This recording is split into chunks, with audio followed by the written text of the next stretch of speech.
नमस्कार, वीडियो की संख्या में देखते हैं समसामयिक घटना चक्र की प्रस्तुति। और यह देखें चित्रात्मक प्रस्तुति दृष्टि 2025 है। इसके अंतर्गत हम देखेंगे भारतीय कला एवं संस्कृति, और यह अंक अति महत्वपूर्ण होगा यूपीपीएससी आरओ एग्जाम 2023, यूपीपीएससी अपर पीटी एग्जाम 2025, साथ ही यूपीपीएससी मेंस एग्जाम 2024 के लिए। इसमें देखें अपर पीटी एग्जाम 2025 जो पीटी एग्जाम होगा अपर पीटी एग्जाम, उसमें देखें इसके अंतर्गत जो ये टॉपिक है उसमें आपके जो पहली टॉपिक है यानी जीएस फर्स्ट जो 200 अंक का है और इन 2 घंटे की प्रश्न जो है 150 प्रश्नों का इसमें पहली टॉपिक है राष्ट्रीय अंतर्राष्ट्रीय महत्व की इसमें दूसरी टॉपिक आपका है इसके अंतर्गत ये होगा भारत का इतिहास में भारतीय राष्ट्रीय आंदोलन से संबंधित टॉपिक पर प्रश्न पूछे जाते हैं। इसके अलावा देखें तो जो आपका जीएस में जो 8 पेपर हैं उसमें जो बल्कि जीएस के जो 6 पेपर हैं, कंपलसरी पेपर कुल 8 हैं आपके, हिंदी निबंध और 6 पेपर जीएस के हैं। तो इसमें जो जीएस फर्स्ट है इसके अंतर्गत पहली टॉपिक ही इसके अंतर्गत है भारतीय संस्कृति के इतिहास में प्राचीन काल से आधुनिक काल तक की कला, यानी ये टॉपिक पूर्ण रूप से देखें तो इसी पर संदर्भित है। इसमें रूप साहित्य एवं वास्तुकला के महत्वपूर्ण पहलू शामिल होंगे। तो सामान्य अध्ययन का जो फर्स्ट टॉपिक है मेंस में वह इस टॉपिक से संबंधित है जिस पर हम चर्चा करने जा रहे हैं आज के लेक्चर में। इसके अलावा इसमें देखें तो जो सामान्य अध्ययन 5वां है यानी जीएस फिफ्थ है, उसमें देखें जो यूपी स्पेशल यानी पिछले साल 2023 से जो है यूपी स्पेशल के जो पेपर 5वें या 6वें जोड़े गए हैं उसमें देखें 5वें पेपर जो यूपी स्पेशल का है, 6वां पेपर यूपी स्पेशल का है। इसमें पहली टॉपिक देखें उत्तर प्रदेश का इतिहास, सभ्यता और संस्कृति भी इस टॉपिक से कुछ इसमें कवर की जा सकती है, पूर्ण रूप से नहीं लेकिन कुछ जो उत्तर प्रदेश के अंतर्गत उसमें टॉपिक में शामिल है वो इसमें सम्मिलित हैं। जो कि देखें इसमें जो 6वां पेपर आपका यूपी स्पेशल यह भी है, लेकिन इसमें जो है यह इकोनॉमी संबंधित जो जानकारी है और जो भूगोल संबंधी जानकारी है वो इसमें 6ठे पेपर में है। इस लेक्चर को शुरू करते हैं। इसके अंतर्गत हम देख रहे हैं समसामयिक घटना चक्र की जो प्रस्तुति है दृष्टि 2025, इसके अंतर्गत भारतीय कला एवं संस्कृति है। और यह अंक जो है देखें तो यूपीएससी यानी संघ लोक सेवा आयोग, एसएससी, ईपीट्रिपलएससी और एसपीएससी यानी स्टेट पब्लिक सर्विस कमीशन, जिसके अंतर्गत देखें बीपीएससी, एमपीएससी, आरपीएससी, यूपीपीएससी भी सम्मिलित होंगे। इसके अंतर्गत ये टॉपिक आपका जो है देख लें अनुक्रमिका देखें तो भारतीय वास्तुकला स्थापत्य कला के अंतर्गत ये सब जानकारी इसमें दी गई है, इस पर हम चर्चा करने जा रहे हैं। ये सारी जानकारी इसमें कवर की जाएंगे। चलिए शुरू करते हैं। इसमें यानी चित्रात्मक प्रस्तुति जीएस जनरल स्टडी दृष्टि भारतीय कला एवं संस्कृति है। इसके अंतर्गत देखें तो आपका यह जो है भारतीय वास्तुकला स्थापत्य कला, इसमें देखें तो वस्तु शब्द संस्कृत के वस्तु धातु से बना है जिसका अर्थ है किसी स्थान पर निवास करना या बसना। वास्तु के स्थान पर स्थापत्य शब्द का भी प्रयोग समान अर्थों में किया जाता है। वास्तुकला या स्थापत्य कला का इतिहास उतना ही पुराना जितना कि मानव सभ्यता का। इसका अध्ययन यहाँ प्रमुख प्रवृत्तियों के कालक्रम के संदर्भ में किया जाएगा। इसमें देखें भारतीय वास्तुकला का वर्गीकरण देखें तो प्राचीन भारत जिसके अंतर्गत सैंधव स्थापत्य, मौर्य वास्तुकला, बौद्ध स्थापत्य, मंदिर स्थापत्य, और मध्यकालीन भारत के अंतर्गत देखें तो दिल्ली सल्तनतकालीन स्थापत्य, प्रांतीय स्थापत्य, मुगल स्थापत्य, और आधुनिक भारत के अंतर्गत इंडो गोथिक शैली और नव रोमन शैली आधुनिक भारत के अंतर्गत शामिल है। चलिए पहला शामिल प्राचीन भारत शुरू करते हैं। यानी प्राचीन भारत के अंतर्गत जो 4 टॉपिक है उसके अंतर्गत सबसे पहले देखते हैं सैंधव सभ्यता के बारे में। इसमें सैंधव स्थापत्य के बारे में देखते हैं तो सबसे पहला देखें तो सुनियोजित नगर। इसमें क्या है, सामान्यतः 2 भागों में नगर क्षेत्र का विभाजन। पहला देखें पूर्वी टीला निचला नगर था, पश्चिमी टीला दुर्ग या गढ़ी क्षेत्र था। आयताकार ग्रिड पद्धति पर आधारित नगर, सीवेज और जल निकासी की उत्तम व्यवस्था, सार्वजनिक कुओं और शौचालयों की व्यवस्था। सैंधव स्थलों से प्राप्त प्रमुख भौतिक संरचनाएं देखें तो इसमें गोदीवाड़ा लोथल जो कि गुजरात में एक प्रमुख बंदरगाह के रूप में जाना जाता है सैंधव सभ्यता में। इसके बाद देखें अन्नागार जो मोहनजोदड़ो से प्राप्त हुआ है, और स्नानागार मोहनजोदड़ो से प्राप्त हुआ है। सभा भवन भी मोहनजोदड़ो से प्राप्त हुआ है, और कब्रिस्तान R37 हड़प्पा से प्राप्त हुआ है। यह वेरी वेरी इंपॉर्टेंट है, अक्सर पूछ देता है एग्जाम, पीटी एग्जाम में। इसके बाद देखें ईंटें पक्की और कच्ची दोनों प्रकार की ईंटें यहाँ प्राप्त हुई। अनुपात देखें ईंटों का तो 4:2:1 के अनुपात में ईंटें बनाई जाती थी। दीवारों के प्लास्टर हेतु जिप्सम का प्रयोग होता था। जैसा देखें अपर पीटी एग्जाम 2024 में जो जिप्सम का पूछा था मैचिंग कराने के लिए, तो जिप्सम हम जानते हैं कि कैल्शियम सल्फेट जो होता है इसका ट्वाइस, और 2 अणु जो हाइड्रोजन के होते हैं जल के होते हैं प्लास्टर या जिप्सम जो आपका प्लास्टर ऑफ पेरिस के रूप में पाया जाता है। मैंने प्लास्टर ऑफ पेरिस बता दिया यहाँ पर, जिप्सम का प्रयोग किया जाता है। तो आगे देखते हैं तो इसमें दीवारों की प्लास्टर तो जिप्सम का प्रयोग किया जाता है। सड़कें देखें तो सड़कें चौड़ी और एक दूसरे को समकोण पर काटती हुई, यानी सड़कें जो होती थी चौड़ी होती थी और एक दूसरे को समकोण पर, यानी जो चौराहे होते हैं समकोण पर काटती हुई होती थी। राजपथ भी होता था। मोहनजोदड़ो से प्राप्त 9.15 मीटर चौड़ी सड़क प्राप्त हुई है। इसके बाद देखें इसमें पेयजल आपूर्ति की व्यवस्था का उचित प्रबंध सैंधव स्थापत्य में प्राप्त होता है। धौलावीरा देखें, धौलावीरा अपने जल प्रबंधन के लिए विख्यात है। धौलावीरा के बारे में थोड़ा देखना चाहें तो देखें धौलावीरा जो है भारत का सबसे बड़ा हड़प्पाकालीन स्थल धौलावीरा है जो गुजरात के कच्छ में है, और इसकी खुदाई देखें तो 1985 1985-90 में आर.एस. बिष्ट द्वारा की गई थी और ये गुजरात के कच्छ में हड़प्पा सभ्यता की उत्थान और पतन के साक्ष्य धौलावीरा से प्राप्त होते हैं और भारत का सबसे बड़ा हड़प्पा कालीन स्थल जो है धौलावीरा है अपने जल प्रबंधन के लिए विख्यात है। थोड़ी सी जानकारी और इसमें ऐड करते चलें। देखें जो गोदीवाड़ा जो बंदरगाह लोथल में है यह भी देखें तो गुजरात से प्राप्त यानी अहमदाबाद गुजरात से यह प्राप्त हुआ है लोथल और इसे लघु हड़प्पा या लघु मोहनजोदड़ो भी कहा जाता है लोथल को। यहाँ बंदरगाह नगर चावल उपजाने का अवशेष भी यहाँ से प्राप्त हुआ है। इसलिए देखें जो उत्खनन करता है रंगनाथ राव जी किए थे यह 1957 से 58 तक और ये भोगवा नदी के तट पर लोथल है अहमदाबाद गुजरात में। यहाँ से देखें तो अन्न पीसने की चक्की, युगल श्रवाधान, फारस की मोहरें, नाव के साक्ष्य, अग्निवेदी की प्रमाण, हाथी दांत का पैमाना, एक चित्रित मृदभांड, पंचतंत्र की कहानियाँ, चालाक, लोमड़ी की याद इत्यादि जो है लोथल से है। इसके बाद देखें अन्नागार जो मोहनजोदड़ो से प्राप्त हुआ है विशाल अन्नागार। इसमें विशाल अन्नागार सबसे बड़ी इमारत अन्नागार की यह जो है मोहनजोदड़ो से प्राप्त हुआ है। मोहनजोदड़ो का मतलब होता है मृतकों का टीला, मृतकों का टीला मोहनजोदड़ो शब्द है। इसकी उत्खननकर्ता रखाल दास बनर्जी 1922 में कराए थे। यह सिंधु नदी जो पाकिस्तान में है, सिंधु नदी के तट पर मोहनजोदड़ो है और वर्तमान स्थिति देखें लरकाना जिला प्रांत सिंध पाकिस्तान में है। यहाँ से देखें तो आपका जो है पशुपति महादेव का जो मूर्ति प्राप्त हुई है और पशुपति महादेव की चारों तरफ देखें तो एक तरफ हाथी है और एक तरफ बाघ है, दूसरी तरफ गैंडा है और पाँवों के नीचे 2 हिरण है और आसन इनका भैंसे का है। और हमने देखा कि यहाँ से जो अन्नागार विशाल अन्नागार की इमारत प्राप्त हुई है। एक अन्य मुहर पर जो है कुबड़ वाले बैल का चित्र प्राप्त हुआ। शिव का पैमाना, काशी की नृत्य की सूती वस्त्र के साक्ष्य, घोड़े के अस्तित्व का संकेत भी मोहनजोदड़ो से प्राप्त होता है। तो स्नानागार और अन्नागार हमने दोनों देख लिया मोहनजोदड़ो से। इसके बाद सभा भवन भी मोहनजोदड़ो से प्राप्त हुआ है। कब्रिस्तान जो है R37 हड़प्पा से प्राप्त हुआ है। हड़प्पा देखें इसकी उत्खनन करा दयानंद साहनी यानी हड़प्पा का इस अर्थ में उत्खनन कराया गया था इस सभ्यता का जो कि 1921 में दयाराम साहनी किए थे। ये हड़प्पा जो आपका है रावी नदी के तट पर है और वर्तमान से देखें तो मोंटगोमरी पंजाब पाकिस्तान में है। यहाँ पर स्वास्तिक चिन्ह, 6 अन्नागार, फर्श की दीवारों में गेहूं और जौ के दाने, 2 कमरे वाले बैरक श्रमिकों के रहने के लिए, मोरों पर सबसे अधिक अंकन, एक श्रृंगी पशु का हड़प्पा से ही प्राप्त होता है। हालांकि इसको ज़्यादा विस्तार करें तो एक लेक्चर में नहीं हो पाएगा, लेकिन हम देख रहे हैं सैंधव स्थापत्य कला को देख रहे हैं जिसके अंतर्गत थोड़ी सी हमने जानकारी इस पर ऐड कर ली। लेकिन इसमें थोड़ी सी जानकारी और एक्स्ट्रा ऐड करना चाहें तो इसमें देखें सिंधु घाटी सभ्यता का जो पोजीशन है यानी जो इसका आकार देखना चाहें वर्तमान जो दृष्टिकोण से तो आपका यह स्थिति इसकी है। यानी इसको हम इस प्रकार से देख सकते हैं।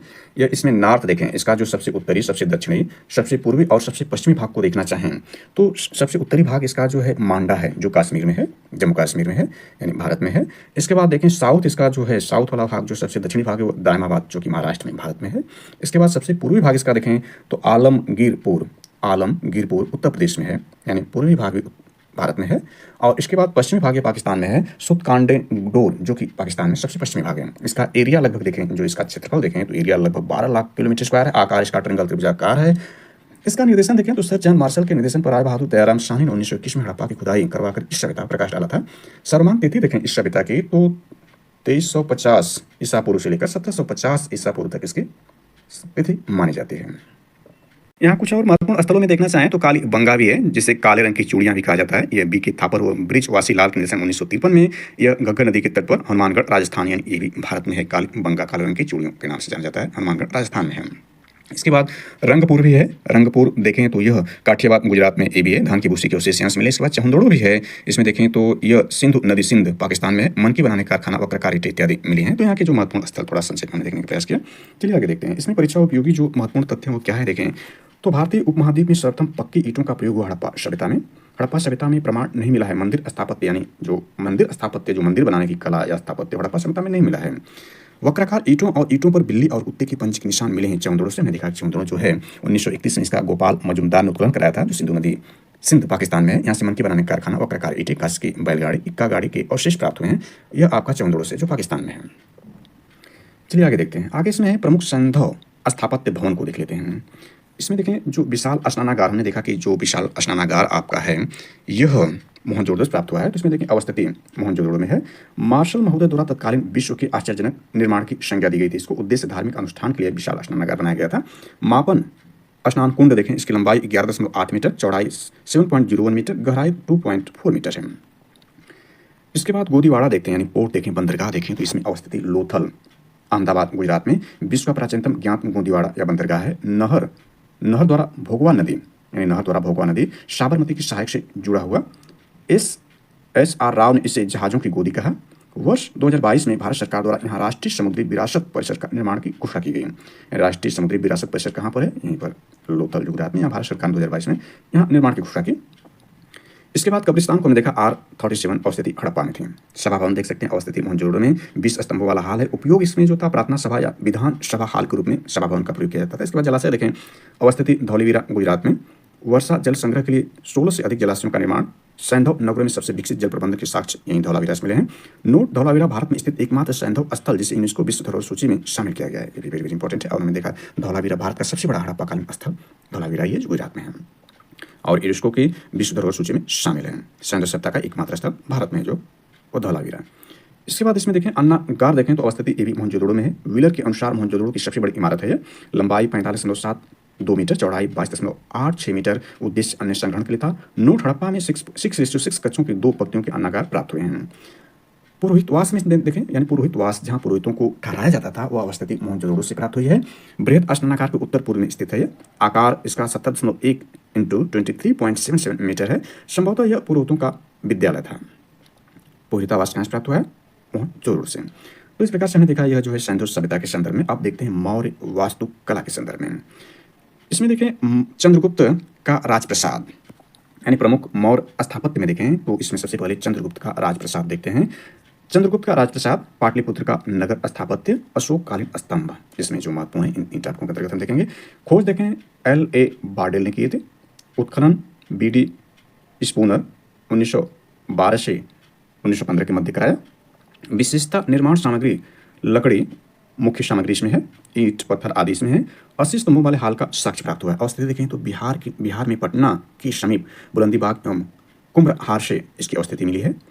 इसमें देखिए महत्वपूर्ण तथ्य क्या है या महत्वपूर्ण कथन क्या है? एरियन ने कहा कि इस राजप्रसाद की तुलना सूसा या एक बतना के पर्शियन महल से भी नहीं कर सकते।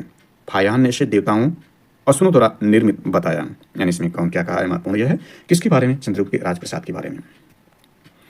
चलिए आगे देखते हैं। आगे इसमें देखें तो नेक्स्ट है पाटलिपुत्र का नगर स्थापत्य देखें यानी आधुनिक जो पटना है वह पाटलिपुत्र था। तो इसमें पाटलिपुत्र का नगर स्थापत्य देखें। अवस्थिति गंगा और सोन नदी के संगम पर वर्तमान पटना और उसके आसपास का क्षेत्र यह था पाटलिपुत्र। पाटलिपुत्र पटना का प्राचीन नाम पाटलिपुत्र, पाटलीग्राम, कुसुमपुर, पुष्पपुर, कुसुमध्वज, पालीब्रो था। पाटलिपुत्र नगर की स्थापना अजातशत्रु ने कराया था। इसके बाद देखें नगर की संरचना स्ट्रैबो के अनुसार क्या थे। तो इसमें देखें यह है नगर के चारों ओर लकड़ी की दीवार के बीच में तीर छोड़ने के लिए सुराख बने थे। लंबाई 80 स्टेडिया, चौड़ाई 15 स्टेडिया। नगर के चारों तरफ खाई जिसकी गहराई 600 फीट। नगर में द्वार 64, बुर्ज 570। इसमें क्या आप जानते हैं देख लें तो यह पाटलिपुत्र नगर की स्थापना हर्यक वंशी शासक अजातशत्रु ने की थी, जबकि इससे सप्तम राजधानी अजातशत्रु के पुत्र उदयन ने बनाया था। शेषा सूर्य के समय में इसका आधुनिक नाम पटना पड़ा। यह ध्यान देना एग्जाम दृष्टिकोण से महत्वपूर्ण है। आगे इसमें चलते हैं देखते हैं तो आपका यह है अशोककालीन स्तंभ को देख लेते हैं। वेरी इंपॉर्टेंट एग्जाम दृष्टिकोण से। इसके अंतर्गत देखें स्तंभ की भाग। अशोककालीन स्तंभ में सबसे पहले हम देखेंगे स्तंभ के भाग में अधोमुखी अवांगमुखी कमल, उल्टे कमल की आकृति, स्तंभ शीर्ष पर मंडित पशु आकृति, यष्टि, फलक चौड़ी थी। स्तंभ के भाग में देखें यष्टि यानी यष्टि को हम देखें तो यष्टि क्या है? स्तंभ का निचला भाग यष्टि था। अवांगमुखी कमल यष्टि के शीर्ष पर स्थित उल्टे कमल की आकृति थी। फलक चौड़ी थी यानी फलक चौड़ी है। तो फलक चौड़ी अवांगमुखी कमल के ऊपर स्थित तथा इस पर पशु आकृतियां अंकित थी। स्तंभ के शीर्ष पर मंडित पशु आकृति। नोट देखें तो अशोक के सभी स्तंभ एकास अर्थात एक ही पत्थर को तराश कर बनाए गए हैं तथा इन पर चमकदार पालिश की गई है। यानी ध्यान देना है कि अशोक के जो सभी स्तंभ एकास्म हैं अर्थात एक ही पत्थर को तराश कर बनाए गए हैं और इन पर चमत्कार पालिश की गई है। इसके बाद देखें अशोक स्तंभ सारनाथ। Very important. इसमें देखें फलक चौड़ी पर मंडित पशु।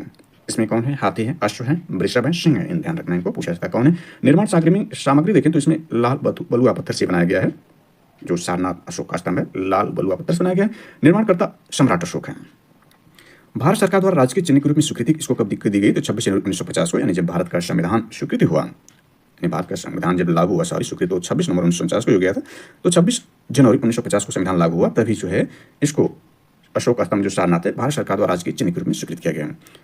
स्तंभ शीर्ष पर अंकित पीठ से पीठ सटाकर बैठे 4 सिंह की आकृति है इसमें है। नोट में देखना चाहें तो यह नोट भारत सरकार ने अपने राजकीय चिन्ह के रूप में सारनाथ वाराणसी उत्तर प्रदेश, सारनाथ जो है वह वाराणसी उत्तर प्रदेश में है, से प्राप्त अशोक के सिंह स्तंभ की आकृति को 26 जनवरी 1950 को अपनाया। भारत सरकार के राज चिन्ह में फलक के नीचे मुंडको उपनिषद का सूत्र यानी ये जो सत्यमेव जयते अंकित है, ये पूछ दिया जाता है कि ये किस उपनिषद से लिया गया है। सत्यमेव जयते जो है मुंडको उपनिषद से लिया गया है, जिसका अर्थ है सत्य की विजय होती है। और इसमें थोड़ा ऐड करना चाहें तो देखें, मुंडको उपनिषद जो है ये अथर्ववेद का उपनिषद है, यानी अथर्ववेद जो है देखें सबसे आखिरी का वेद है, सबसे जो त्रैवेदी कहा जाता है, यानी वेद त्रयी के नाम से जाना जाता है। उसमें ऋग्वेद, सामवेद और यजुर्वेद शामिल हैं। सॉरी, बल्कि इनको प्रस्थान त्रयी कहा जाता है। प्रस्थान त्रयी के अंतर्गत देखें, वेद त्रयी तो हुए थे, प्रस्थान त्रयी के अंतर्गत देखें तो उपनिषद और ब्रह्मसूत्र और भगवत गीता जो होते हैं प्रस्थान त्रयी होते हैं।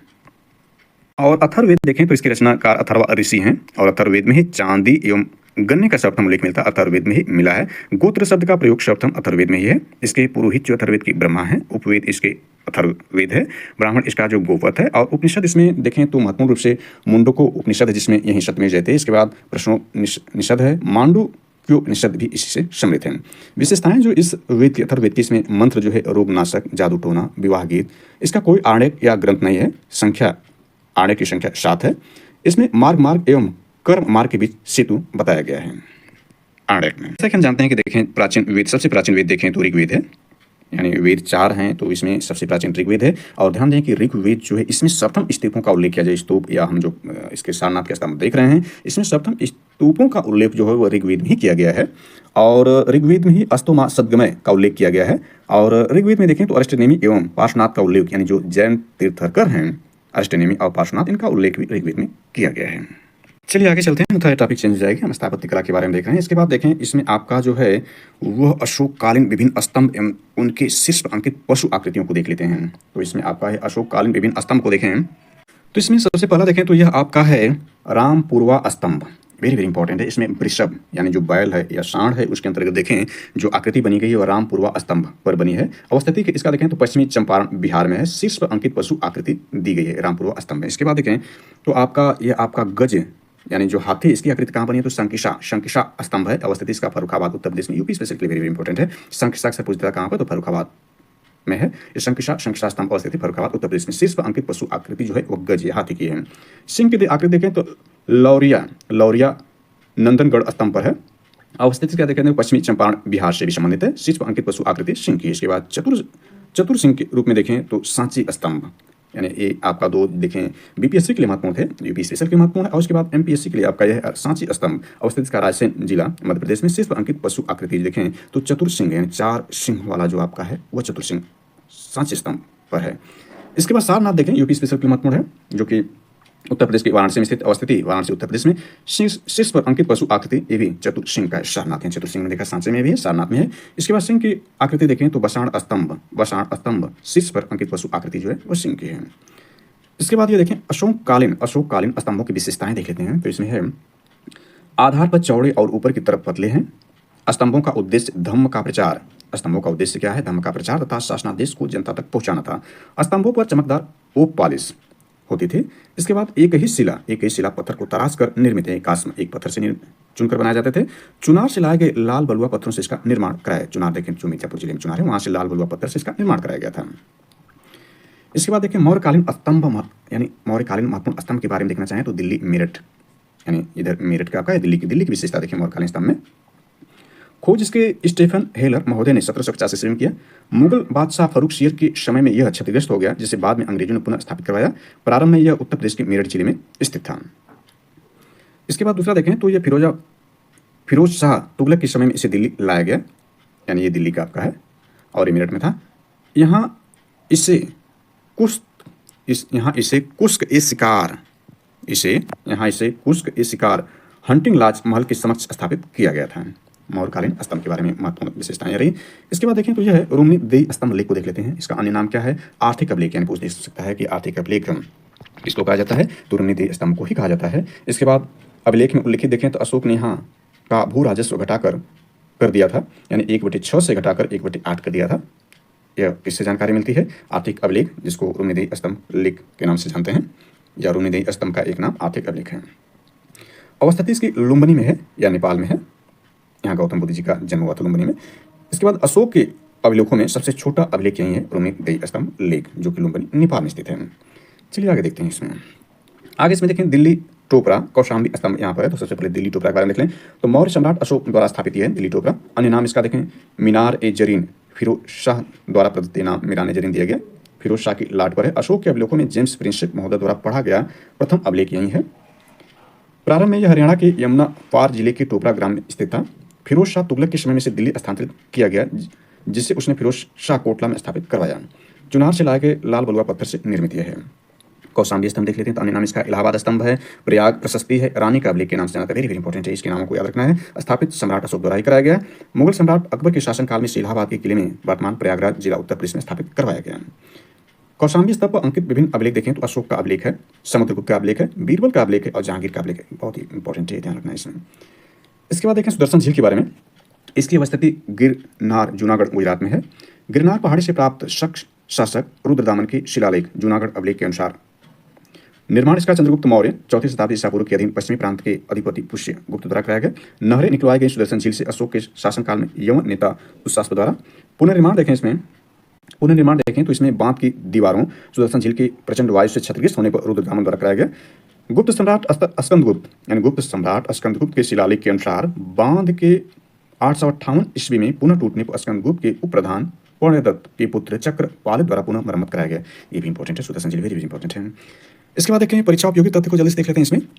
तो विश्व प्रसिद्ध पर्यटन स्थल सांची का निर्माण करवाया था काकनाड वंश का जो काकमड़ था, काकड़म जो काकनाड वंश का था। इसने विश्व प्रसिद्ध पर्यटक स्थल सांची का स्थल यानी विश्व प्रसिद्ध पर्यटन स्थल सांची का प्राचीन नाम था। सॉरी, ये प्राचीन नाम पूछा है, यानी विश्व प्रसिद्ध पर्यटन स्थल जो सांची है इसका प्राचीन नाम क्या था, तो काकड़म था या काकनाड था। अशोक के राज्यकाल की पहली बड़ी घटना कलिंग युद्ध का विवरण मिलता है अशोक के 13वें शिलालेख में। अशोक के नाम का उल्लेख करने वाला शिलालेख है तो इसमें देखें 4 हैं, गुर्जरा, मास्की, नित्तूर, उटेगोलम। जो यह आपका शिलालेख है इसमें अशोक के नाम का उल्लेख किया गया, अशोक के नाम के रूप में उल्लेख किया गया था। तो इसमें जो अशोक का नाम अशोक के रूप में लिखा गया इन 4 शिलालेखों में, जिसमें गुर्जरा है, मास्की है और इसके बाद देखें नित्तूर, उडेगोलम है। अशोक ने स्वयं को मगध का सम्राट बताया है भाब्रू बैराट स्तंभ लेख में।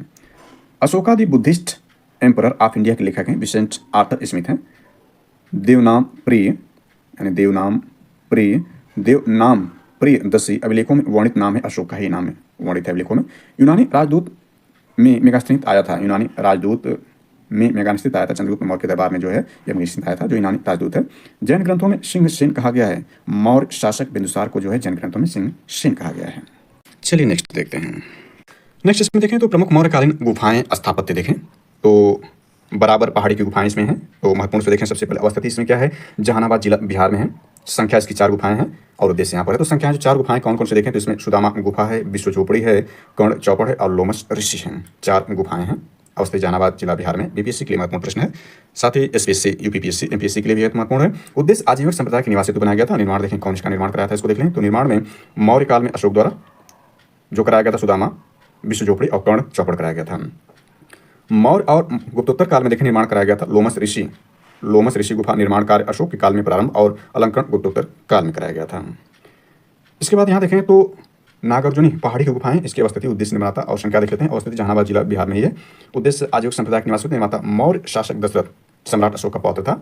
संख्या देखें 3 गुफाएं इसमें है, गोपिका, बैपिका, बिडथिका, ये 3 गुफाएं इसमें हैं। परीक्षा उपयोगी तथ्यों में देखना चाहें तो गोपिका गुफा पर लेख उत्कीर्ण है अशोक और अशोक के पौत्र दशरथ का। उत्तरी काली पालिश वाले मृदभांड यानी NBPW का संबंध है मौर्य काल से। शीशे के सिक्के जारी किए थे स्टेट ऑफ सेकंड में। भारत के राष्ट्रीय चिन्ह पर अंकित 7वें जैते वाक्य लिया गया है, मुंडको उपनिषद से लिया गया है। हाथी गुम्फा अभिलेख स्थित है उदयगिरी पहाड़ी उड़ीसा में। थोड़ी सी जानकारी इसमें देख लें हाथी गुम्फा अभिलेख के बारे में। तो ध्यान दें कि यह जो है यह खारवेल जो कलिंग का शासन था उसके समय में यह गुफा का निर्माण कराया गया था। इसमें देखें सर्वप्रथम भारतवर्ष का जिक्र जो है हाथी गुम्फा अभिलेख से ही प्राप्त होता है, जो कि उदयगिरी पहाड़ी उड़ीसा में स्थित है।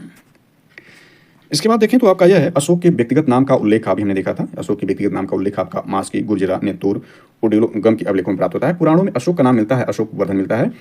निग्रोध द्वारा अशोक को बौद्ध धर्म में दीक्षित किए जाने को उल्लेख मिलता है दीपवंश महावंश में। सौराष्ट्र पर चंद्रगुप्त मौर्य के अधिकार की पुष्टि करता है जूनागढ़ अभिलेख। इसमें देखें जो जूनागढ़ अभिलेख है यह रुद्रदामन जो शक वंश का शासक था रुद्रदामन, उसके समय जूनागढ़ अभिलेख जो गुजरात में है इसका निर्माण कराया गया। संस्कृत भाषा में जारी प्रथम अभिलेख जूनागढ़ अभिलेख है। इसके बाद देखें तो भारतीय समाज को 7 श्रेणियों में विभाजित किया मेगास्थनीज ने। कौटिल्य ने सप्तांग सिद्धांत का उल्लेख किया अर्थशास्त्र में। मौर्य काल में शिक्षा के प्रमुख केंद्र जो तक्षशिला था। चलिए आगे देखते हैं। आगे इसमें बौद्ध स्थापत्य कला को देख लेते हैं, यानी प्राचीन भारत के अंतर्गत हम कवर कर रहे हैं। तो इसमें हमने देखा सैंधव सभ्यता, इसके बाद मौर्यकालीन सभ्यता, इसके बाद बौद्ध स्थापत्य कला को भी समझ लेते हैं जल्दी से इसमें। तो देखें ये आपका है बौद्ध स्थापत्य के अंग देखें तो स्तूप है, गुफाएं हैं, विहार हैं, चैत्य हैं। सबसे पहले स्तूप को देखना चाहें तो इसमें आपका स्तूप शब्द का सर्वप्रथम प्रयोग ऋग्वेद में मिलता है, सुने ऊपर ही बता दिया था। स्तूप शब्द का सर्वप्रथम प्रयोग ऋग्वेद में मिलता है, जिसका शाब्दिक अर्थ है एकत्र करना या ढेर लगाना। ये समाधि नुमा भवन है जिसे बुद्ध, उनके शिष्यों के शारीरिक अवशेषों, उनके द्वारा प्रयोग में लाई गई वस्तुओं आदि को सुरक्षित करने के लिए बनाए गए थे। स्तूप स्थापत्य का विकास देखें तो यह प्राक मौर्य काल से गुप्त काल में, इसके बाद देखें गुप्तोत्तर काल में, शुंग काल, सातवाहन काल, कुषाण काल इत्यादि में कराया गया। तो सबसे पहले इसमें देखते हैं प्राक मौर्य काल में, यानी मौर्य काल से पूर्व में देखें तो ये आपका जो है बुद्ध के महापरिनिर्वाण के पश्चात उनके चिता भस्मों को 8 दावेदारों में विभाजित किया गया। इन चिता भस्मों में स्तूपों का निर्माण, वर्तमान समय में ये स्तूप उपलब्ध नहीं है। स्तूपों का निर्माण सामग्री मुक्त मिट्टी थी। मौर्य काल में देखें तो सर्वप्रथम स्तूपों के निर्माण में ईंटों का प्रयोग मौर्य काल में हुआ। बौद्ध परंपरा के अनुसार अशोक द्वारा 84,000 स्तूपों का निर्माण कराया गया था। उदाहरण सांची का स्तूप, सारनाथ का धर्म राज का स्तूप आदि। गुप्त काल में देखें तो स्तूप निर्माण परंपरा का अंतिम उल्लेख काल गुप्त काल मिलता है। स्तूप निर्माण हेतु नक्काशीदार ईंटों का प्रयोग किया गया। उदाहरण धमेकी स्तूप, मीरपुर खास स्तूप आदि। इसके बाद मौर्योत्तर काल में देखें तो इसमें शुंग काल, सातवाहन काल, कुषाण काल आते हैं। शुंग काल में देखें तो दिव्यावदान के अनुसार शुंग शासकों द्वारा स्तूपों को क्षति पहुंचाई गई। यद्यपि बोध गया सांची स्तूपों का जीर्णोद्धार एवं परिवर्धन तथा संभवतः भरहुत स्तूप का निर्माण शुंग काल में ही हुआ। सातवाहन में देखें स्तूपों के निर्माण को प्रोत्साहन, सांची स्तूप के तोरण द्वार के निर्माण में इनकी प्रमुख भूमिका। उदाहरण नागार्जुन कोंडा, भट्टी प्रोलु आदि में।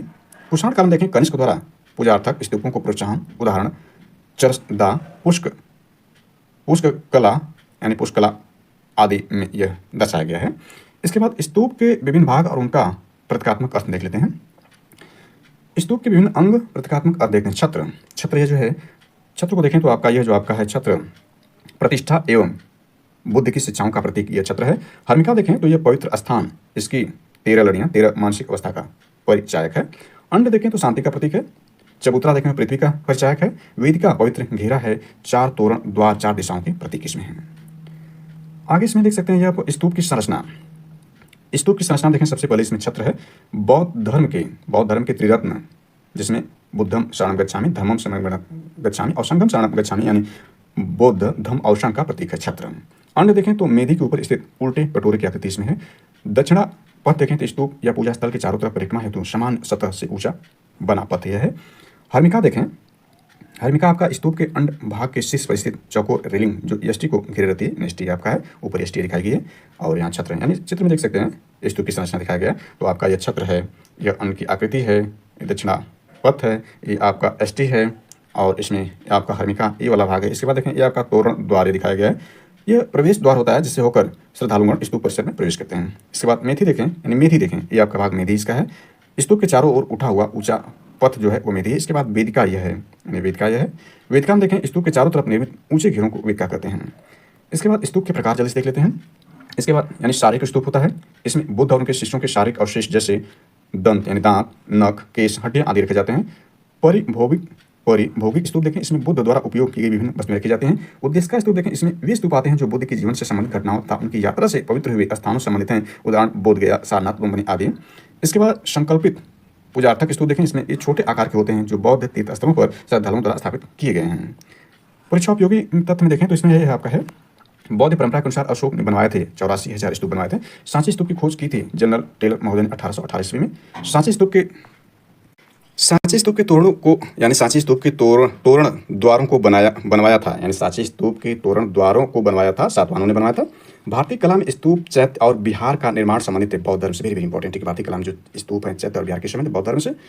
इसके बाद देखिए भारत में मूर्ति पूजा की नींव रखी बौद्धियों ने। विश्व शांति स्तूप स्थित है बिहार में। बुद्ध का जन्म हुआ था कपिलवस्तु के निकट लुम्बिनी में। खरोष्ठी लिपि लिखी जाती है, यानी दाएं से बाएं तरफ जैसे कि हिंदी वर्तमान में लिखी जा रही है। इसके बाद देखिए कौटिल्य चाणक्य की पुस्तक अर्थशास्त्र में कुल कितने अधिकरण हैं? 15 हैं। संकर्षण एवं वासुदेव अंकित हैं अगाथोक्लिज के सिक्कों पर, यानी संकर्षण जो भगवान श्री कृष्ण के बड़े भाई संकर्षण बलराम जी थे और वासुदेव भगवान कृष्ण हैं, इनका देखें अंकित है किसके सिक्कों पर? तो अगाथोक्लिज के सिक्कों पर अंकित है। इसके बाद यादवों के सिक्कों पर अंकन मिलता है कार्तिकेय का, जो कि भगवान शिव और माता पार्वती के जो ज्येष्ठ पुत्र कार्तिकेय जी हैं, कुमार संभव जी हैं, उनका चित्र मिलता है। उपनिषद पुस्तकें हैं दर्शन पर आधारित हैं। नचिकेता आख्यान का उल्लेख मिलता है कठोपनिषद में मिलता है। यानी इसमें थोड़ा सा जानकारी इसमें ऐड कर लें, नचिकेता आख्यान जो कठोपनिषद के बारे में थोड़ा सा ऐड करना चाहें तो इसमें ध्यान दें कि जो उपनिषद है, उपनिषद जो है दर्शन पर आधारित है। हमने देखा कि जो उपनिषद यानी पुस्तकें दर्शन पर आधारित होती हैं। वैदिक साहित्य में मोक्ष की चर्चा जो है वह श्वेतांबर उपनिषद में की गई है। कठोपनिषद जो यहाँ दिया गया है इसमें यम और नचिकेता का संवाद दिया गया है। जो कठोपनिषद है यह कृष्ण यजुर्वेद का उपनिषद है। मुंडकोपनिषद में हमने देखा कि सत्यमेव जयते है। बृहदारण्यक जो उपनिषद है इसमें तमसो मां ज्योतिर्गमय है, जो कि ऋग्वेद से संबंधित है। इसके बाद श्वेतांबर उपनिषद का अर्थ है सफेद घोड़ों द्वारा ढोया गया। इसके बाद देखें छांदोग्य उपनिषद है, इसमें सत्यकाम जबाली की कथा है जो अनव्यायी मां होने के लांछन को चुनौती देती है। इसके बाद देखें उपनिषदों में वर्णित जो राजाएं हैं उसमें विदेह के राजा जनक हैं और पांचाल के राजा प्रहलाद जबाली हैं। इसके बाद केकय के राजा अश्वपति हैं और काशी के राजा अजातशत्रु का भी जो वर्णन है वो उपनिषदों में किया गया है। वैदिक संहिताओं का क्रम देखें तो सबसे पहले वैदिक संहिताएं आती हैं, इसके बाद ब्राह्मण ग्रंथ आते हैं, इसके बाद आर्यक आते हैं, लास्ट में उपनिषद आते हैं। चलिए नेक्स्ट इसमें चलते हैं। नेक्स्ट आपका जो है यह आपका प्राक मौर्यकालीन स्तूप है। इसमें देखना चाहें तो आपका यह है कि इसमें बुद्ध की मृत्यु के उपरांत उनके भस्मावशेषों यानी शारीरिक अवशेषों को 8 प्रमुख दावेदारों में बांटा गया। नोट देखें तो बुद्ध के महापरिनिर्वाण के बाद उनके शारीरिक अवशेषों को द्रोण नामक ब्राह्मण ने 10 भागों में बांटा, जिसमें 8 शारीरिक अवशेष थे, 1 भाग चिता की भस्म था, 10वां भाग कलश था जिसमें बुद्ध के अवशेष रखे हुए थे। बुद्ध के शारीरिक अवशेषों के 8 प्रमुख दावेदार देखें, अजातशत्रु मगध का, नरेश कपिल वस्तु के शाक्य, वैशाली के लिच्छवी, पावा के मल्ल, कुशिक नारा के मल्ल, अलकप के बुले, राम गाम के कोली, वेट द्वीप के ब्राह्मण, यानी ये 8 इसमें दावेदार थे। बुद्ध के शारीरिक अवशेषों के 8 प्रमुख दावेदार ने देखा। इसके बाद देखें पिपरहवा स्तूप के बारे में देखना चाहें तो विकास के चरण। प्रथम चरण शाक के शासकों द्वारा मिट्टी से निर्मित किया गया। दूसरा चरण अशोक काल में इसमें पक्की ईंटों का प्रयोग किया गया। तीसरा चरण देखें संभवतः कुषाण काल में इसे मूल आकार प्राप्त हुआ। उत्खननकर्ता WC पेपे, वर्तमान अवस्थित सिद्धार्थनगर उत्तर प्रदेश यानी यूपी में सिल्क महत्वपूर्ण यह है। विशेषता देखें बौद्ध धर्म की प्राचीनतम स्तूपों में से एक है। बुद्ध की अस्थि कलश की प्राप्ति हुई है। परीक्षा उपयोगी इसमें देखना चाहें तो स्तूपों की भूमि के नाम से जाना जाता है सारनाथ को, यानी यूपी में महत्वपूर्ण है क्योंकि उत्तर प्रदेश के वाराणसी में सारनाथ है, तो स्तूपों की भूमि का नाम जाना जाता है सारनाथ को। सारनाथ का प्राचीन नाम देखें तो ऋषिपत्नम और मृगदाव है। महाचैत्य कहा जाता है कार्ले चैत्य को। सप्तपर्णी गुफा स्थित है राजगीर बिहार में। वल्लभी विश्वविद्यालय का संबंध बौद्ध धर्म की हीनयान शाखा से। हीनयान और महायान होता है। हीनयान का मतलब इसको देखना चाहें तो ये 2 शाखाएं जो बौद्ध धर्म से हीनयान और महायान, यहाँ चर्चा नहीं करते हैं। इसमें देखें 11 शिरों वाले बोधिसत्व का अंकन है कनेरी की गुफाओं में।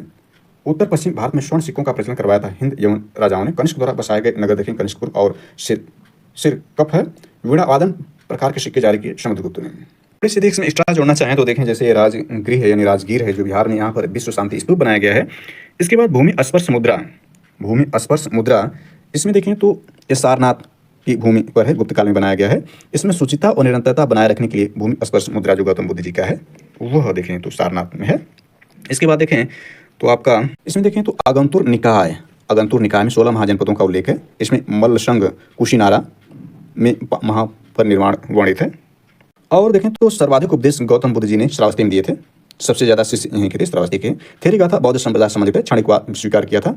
अनात्मवाद का सिद्धांत बौद्ध दर्शन पर आधारित है। इसके बाद देखें संघ में स्त्रियों के प्रवेश की अनुमति दी थी इन्होंने, शिष्य आनंद के कहने पर वैशाली में दी थी। फर्स्ट जो थी महा प्रजापति गौतमी थी। अपने जीवन की अंतिम वर्षा ऋतु वैशाली में इन्होंने बिताई थी। और the light of Asia Gautam Buddha ji कहा जाता है। सर एडविन एलनाट की पुस्तक पर आधारित लाइट ऑफ एशिया है। ललित विस्तार पर प्रकाशन 1879 ईस्वी में किया गया था जो लंदन में किया गया। इसमें ध्यान दें कि 16 महाजनपदों में से 8 महाजनपद उत्तर प्रदेश में स्थित थे। और ध्यान दें जैन ग्रंथों के अनुसार आदिनाथ सहित 5 तीर्थर का जो जन्मभूमि अयोध्या थी। इस पर हम चर्चा पूर्व के अंकों में कर चुके हैं, वहां से आप देखना चाहें देख सकते हैं। इसके बाद देखें प्रमुख स्तूप को देख लेते हैं जल्दी से। तो इसमें आपका जो है सांची का स्तूप आपका है, यानी सबसे पहले देखें इसमें स्तूप में सांची का स्तूप अवस्थित राजसैन जिला मध्य प्रदेश में। MPPSC PT एग्जाम के लिए महत्वपूर्ण है, जिसका एग्जाम यानी मध्य प्रदेश लोक सेवा आयोग द्वारा जो इसका PT एग्जाम 2025 से 16 फरवरी 2025 का इसके लिए महत्वपूर्ण बन सकता है। सांची का स्तूप अवस्थित राजसैन जिला मध्य प्रदेश में है। निर्माण एवं पुनरुद्धार देखें मौर्य और मरुक्कर काल में इसका किया गया। खोज जनरल हेनरी टेलर द्वारा 1818 ईस्वी में किया गया। स्तूपों की संख्या देखें सांची के स्तूप की संख्या 3 स्तूप है। स्तूप फर्स्ट महास्तूप है, सबसे बड़ा स्तूप है। स्तूप सेकंड और स्तूप थर्ड इसमें है। भूमि स्पर्श मुद्रा इसको हमने भी देख लिया। तो इसमें महत्व है, नोट्स में देखें भूमि स्पर्श मुद्रा जो सारनाथ उत्तर प्रदेश के वाराणसी में है। महत्व इसका सत्य को साक्षी बनाने के लिए बुद्ध द्वारा पृथ्वी का आह्वान किया गया है।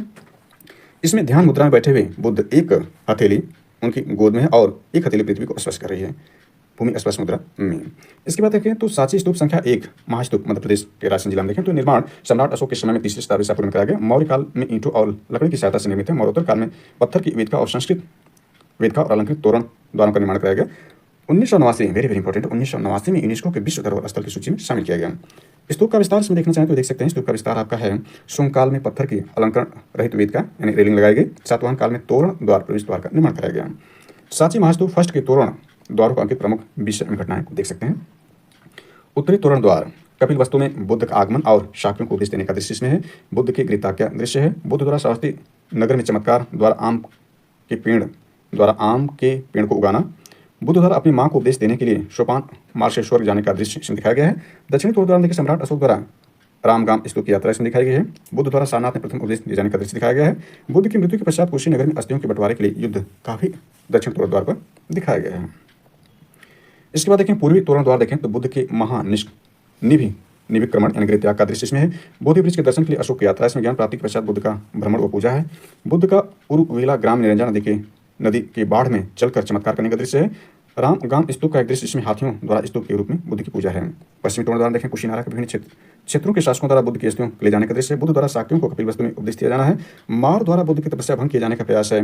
कुशीनारा में मल्ल शासकों द्वारा बुद्ध की अस्थियां दिए जाने में अवरोध उत्पन्न करने का दृश्य है। सांची स्तूप संख्या 2 देखें तो इसमें आपका यह है हर्मिका में द्वितीय बौद्ध संगीति से संबंधित कुछ आचार्यों एवं भिक्षुओं के अवशेष संचित हैं। इसमें कुल 3 वेदिकाएं हैं भूमितल मध्य हर्मिका पर। वेदिका पर त्रिरत्न श्रीवत्स सिंहध्वज गज स्तंभ तथा बुद्ध के जीवन संबंधित दृश्यों का अंकन है। वस्तुगत विशेषताएं इसमें देखें तोरण द्वार का भाव में अलंकृत वेदिका है। इसके बाद सांची स्तूप संख्या 3 इसमें देखना चाहें तो आपका यह है मालाधारी यक्ष गजलक्ष्मी बोधि वृक्ष की पूजा नाग स्तूप के गर्भ में बुद्ध के प्रिय शिष्यों सारिपुत्र और महागोदगलयान के धातु अस्थि अवशेष प्राप्त हुए हैं। केवल एक तोरण द्वार प्रवेश द्वार की प्राप्ति सांची स्तूप संख्या 2 के समान अंकित वेदिका है। नोट इसमें देखना चाहें तो आपका यह है सांची स्तूप की खोज 1818 ईस्वी में सर हेनरी टेलर मदर ने की थी, जबकि इसका प्रथम वैज्ञानिक उत्खनन 1851 ईस्वी में अलेक्जेंडर कनिंघम की देखरेख में संपन्न हुआ था। इसके बाद इसमें देखें तो भरहुत स्तूप को देख सकते हैं। तो यह है निर्माण इसका देखें, इसका निर्माण मौर्य काल में था, पुनरुद्धार शुंग काल में हुआ था, वर्तमान में पूर्णतः नष्ट हो चुका है। अवशेष संरक्षित इसके देखें तो भारतीय संग्रहालय कलकत्ता में, राजकीय संग्रहालय प्रयागराज में इसके हैं। अवस्थित सतना जिला मध्य प्रदेश यानी एमपीपीसी के लिए महत्वपूर्ण है। खोजकर्ता देखें अलेक्जेंडर कनिंघम 1873 में। सांची स्तूप संख्या 1 की तुलना में इसकी वेदिका अलंकृत है। अमरावती स्तूप को देखना चाहें तो यह आपका है अवस्थित पलनाडु जिला आंध्र प्रदेश में। खोजकर्ता कर्नल मैकेंजी 1797 से। निर्माण का सातवाहन और इक्ष्वाकु शासकों का इसके निर्माण में विशेष योगदान है। क्षमेंद्रकृत अवदान कल्पलता में इस स्तूप का उल्लेख है।